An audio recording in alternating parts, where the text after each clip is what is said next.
6 money traps to avoid in your 30s. You see, financially, your 30s is the most important decade of your life. Why? Because you probably spend your 20s graduating from university, finding your first job, taking risks, making connections, and hopefully having some fun. And now you're in your 30s. You're more experienced and more mature. You find yourself in a different realm.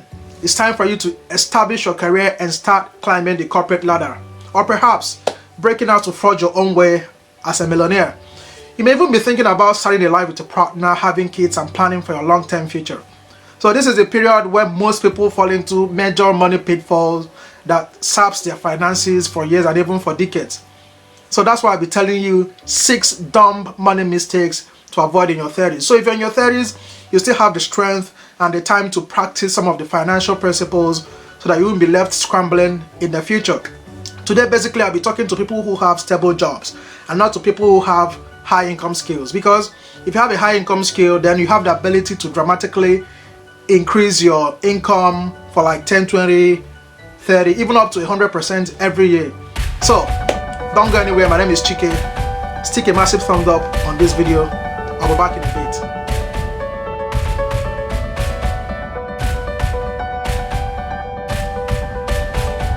Money trap number 1. Buying a house you can't afford. You see, a couple of days ago I was making a research on the internet and I found out that the greatest financial regret for people over the age of 40 who don't have a house is their inability to own a house before the age of 40. Now for people who are in their 30s, all they think about, all they want is how to get married, how to get a family, how to have their kids. Or for some people, they already have all these things figured out.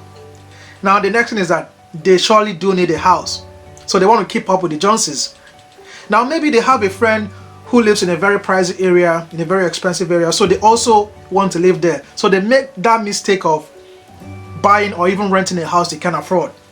Now, one thing you should know is that the expense you make on your primary residence is an expense that affects every other expenses. For example, where you live determines the kind of schools your kids go to. It determines the kind of car you drive. It determines the insurance you pay for your house. And it determines where you go for your shopping. So you see, you can't afford to buy a house or rent a house you can't afford. That's why I advise people to always apply this 20% rule whenever they are going for their primary residence. For what is this 20% rule? 20% rule means that you shouldn't spend more than 20% of your net worth on your primary residence. For example, if your net worth is $1 million, that means you shouldn't spend more than $200,000 on your primary residence. Just in case you don't have a net worth yet, all you have is your income, your take home. The same rule applies to you. It means you shouldn't spend more than 20% of your income or take home on your residence. For example, if your take home is $1,000, then you shouldn't spend more than $200 on your primary residence, on your rent. Yeah, I understand the fact that the money is small, but you really have to do it because you also have other expenses to attend to.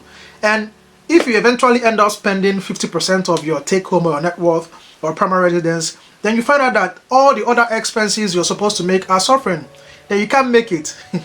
It's a big problem. Then at the end of the month, you don't even have enough to save, or you don't even have anything to invest in for your future. So I've been there before. I don't want you to make the same mistakes I made. Does it make sense?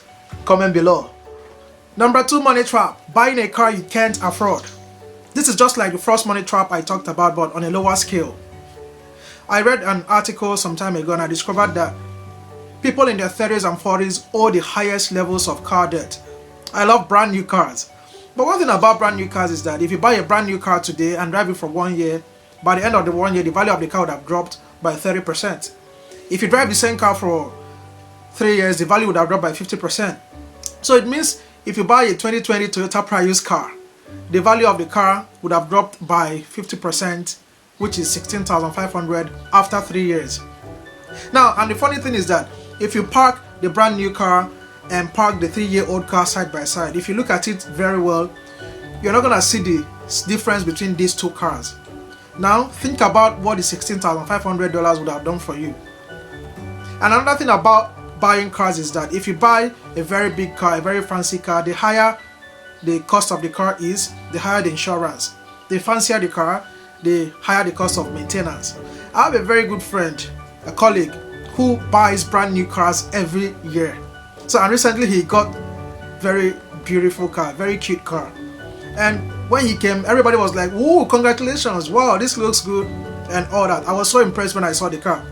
But after a couple of weeks, he came to work by public transport. So I asked him, "Oh, why? What happened to your car?" He said, "Oh, Chike, it's quite expensive to maintain this car." It was like the gasoline for this car is quite high, that the maintenance, everything about the car is just high. That, and one funny thing is that nobody even notices. Again, people don't even care. And the thing is eating deep down into his pocket, buying the gasoline and everything about the car. The insurance is high. So he didn't come to work with the car because he couldn't buy the gasoline. He was waiting for the next salary to be paid so that he can have more money to buy gasoline for the car. So money trap number 2, don't buy the car you can't afford. Money trap number 3, not investing or not investing enough. You see, most people in their 30s, they don't invest because they actually think they have a lot of time. They will be like, I have extra 35 years before I start talking about retirement and something like that. So they leave it too late. This is the right time for you to invest. You may want to take advantage of the power of compound interest. For example, if you have $10,000 and you invest it and your investment brings you an annual return of 7%, by the time you're 65 years, if you started investing when you're 30, by the time you're 65 years, you would have made about $106,000. But on the other hand, if you wait till you're 40 and you invest the $10,000 with annual return of 7%, by the time you're 65, you will have made like $54,000. So can you compare the two? Just by waiting for 10 years before starting the investment. And the key here is that don't wait to invest. Invest and wait. Number 4, not having a high income skill. So what is a high income skill? A high income skill is a skill you can learn that can make you up to 6 figures a year without a college degree. So why do you need this high income skill? I can actually explain this with the simple principle of cost of living and inflation. For example, if you have a stable job and you have a fixed salary and the salary doesn't even really increase over the years, and the cost of inflation is rising by 3% every year, cost of living is going up by 3% every year, and your salary is not really increasing, it means you're getting poorer and poorer by 3% every year. So if you're not actively seeking to increase your income, you're not going to meet up. You're getting poorer and poorer every year. So this is why you need a high income skill, to make more money, to increase your income so that you can actually cope while the inflation and cost of living goes up. So when I talk about high income skills, I'm not talking about something like part-time job or your side hustle. I'm talking about a skill you actually learn on your own. It could be something like vlogging, YouTubing, other things like digital marketing, a lot of things. So that's what I mean by high income skill. These are the skills that you can actually do from the comfort of your home. You don't need to go to work. It's not time dependent, it's not location dependent, and it's not dependent on any company. So this is what I mean by high income skill. Number 5 money trap is carrying too much credit card and debt. Credit cards are easily accessible these days. Even if you don't have a good job, you can actually access one. And it's like a solution when you need that little extra help to get you through to your next paycheck. But what people don't know is that credit card companies make their money off people's dumb financial mistakes, like impulsive buying and buying things you don't necessarily need. So they tell you, okay, pay, you can have this, you can pay. So you actually pay with a plastic. It's very convenient, right? But let me tell you one thing. If you're not able to pay up your credit card at the end of each month, you may eventually end up paying for that item you bought many times over. So if you're in your 30s, one good thing for you to do is to avoid the use of credit card, because credit card companies are actually infamous for their hidden fees, their hidden rules, their hidden charges, interest and fees. And one thing is that once you fall behind, it will be very difficult for you to catch up. You'll keep on being in debt and paying till you're old. Money trap number 6, not having clearly defined financial goals. You see, sometimes I meet some people in their 30s and 40s. I ask them, what are your financial goals? So they'll be like, I don't know. What do you want?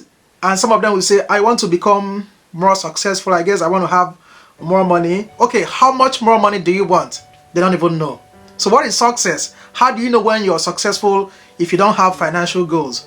You should be able to say, okay, I want this amount of money by this time. This is my target for this month. I want to make this amount of money when I'm 65. I want to have this amount of money when I'm 65 in my bank account. That's how to clearly state financial goals, because if you don't know where you're going, then you can stop anywhere. Thank you very much, guys, for being with me, and I want you to go through these 6 money traps to avoid in your 30s and tell me the money traps you want to avoid.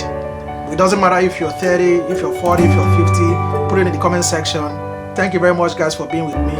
My name is Chike once again. Subscribe if you're new. Stick a massive like on this video. God bless you. See you again.